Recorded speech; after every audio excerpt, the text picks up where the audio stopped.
Happy Wednesday, preteens. This week is a lesson that is a favorite of mine. It's probably because I remember it so well from my childhood, and when we jump into it, as soon as I say the names, you're going to recognize it too. But I just love saying the names Shadrach, Meshach, and Abednego. So our lesson this week is we are in Babylon. This is after the Israelites have been taken from the Babylonians to Babylon to live as slaves. And at this time, the king of Babylon is King Nebuchadnezzar. That's another fun name to say, but he wasn't a very fun guy. He worshiped false idols, and as a matter of fact, he set up a golden statue in the kingdom, and he sent out a decree to all the people in the land, letting them know that when the music sounds, they are all to stop what they are doing and bow down and worship this golden statue. Now, Shadrach, Meshach, and Abednego knew that they served the one true God, and they refused to bow down to this idol.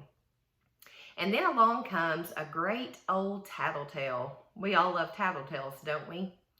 These astronomers noticed that Shadrach, Meshach, and Abednego were not bowing down to this statue, so they ran off to the kingdom to tell King Nebuchadnezzar what was going on. He was not happy about this, and so he summoned Shadrach, Meshach, and Abednego into his kingdom so that he could talk to them. And that's where we're going to pick up in the Bible today. We're reading from the book of Daniel, chapter 3, and we're starting in verse 13. And it says, "Furious with rage, Nebuchadnezzar summoned Shadrach, Meshach, and Abednego. So these men were brought before the king, and Nebuchadnezzar said to them, 'Is it true, Shadrach, Meshach, and Abednego, that you do not serve my gods or worship the image of gold I have set up?'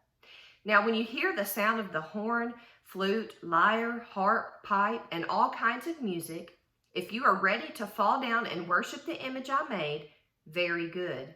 But if you do not worship it, you will be thrown immediately into a blazing furnace. Then what God will be able to rescue you from my hand?" Shadrach, Meshach, and Abednego replied to him, "King Nebuchadnezzar, we do not need to defend ourselves before you in this matter. If we are thrown into the blazing furnace, the God we serve is able to deliver us from it, and he will deliver us from your majesty's hand. But even if he does not, we want you to know, your majesty, that we will not serve your gods or worship the image of gold you have set up." So hearing this, King Nebuchadnezzar turns up the heat in the furnace, and he throws Shadrach, Meshach, and Abednego into the fire. And as he's watching them from above, he looks down and notices that there are not 3, but 4 men in the fire, and none of them are being harmed by the flames. So this is when he realizes that there's something to this God that Shadrach, Meshach, and Abednego worship. So he calls them up out of the furnace, and he talks to them about this. And then he realizes this is the one true God.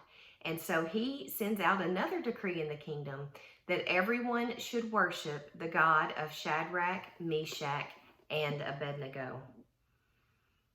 It says in verse 28, Nebuchadnezzar said, "Praise be to the God of Shadrach, Meshach, and Abednego, who has sent his angel and rescued his servants. They trusted in him and defied the king's command, and were willing to give up their lives rather than serve or worship any god except their own.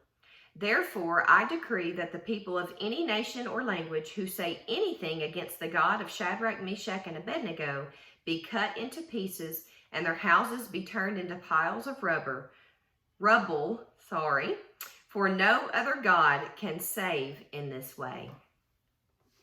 So when Shadrach, Meshach, and Abednego were called in to see King Nebuchadnezzar, I'm sure that they had a little bit of fear. They knew that they trusted God, but nobody wants to be thrown into a fiery furnace, right? But instead of letting that fear overtake them, they stood firm in their faith, and they told King Nebuchadnezzar, "Do whatever you feel like you have to do. We will not give in. We will not turn our backs on God." So when they were thrown into the furnace, They didn't know what the outcome was going to be. They didn't know if God was going to protect them and bring them out of the furnace unharmed. They didn't know if they were going to die in the furnace. But to them, it did not matter, because they knew that whatever the outcome was, it was part of God's plan. And so they stuck with their faith. Guys, I want you to know how important that is. In life, we're all going to go through some pretty difficult things. And there may be times that we are asked to turn our back on God, even in the smallest way. We cannot allow that to happen.